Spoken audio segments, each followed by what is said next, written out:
म्हणून वाचलो मी. पुरा लोक बुडी त्या जवळच्या लोकांनी बघितले आणि काढल्याने म्हणून जमलं.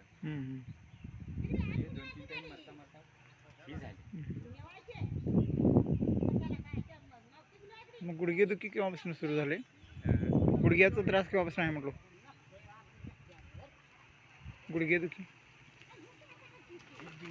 तिथे काय झालंय, पालव्यान गेल्या वर्षी पालव्यान मारले. आज 2 वर्ष बिते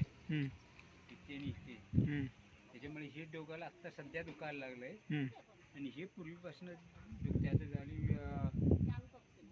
20-25 वर्ष होऊन गेली आहे. हे आहे ते हे वरती करून दाखव, काढून दाखव.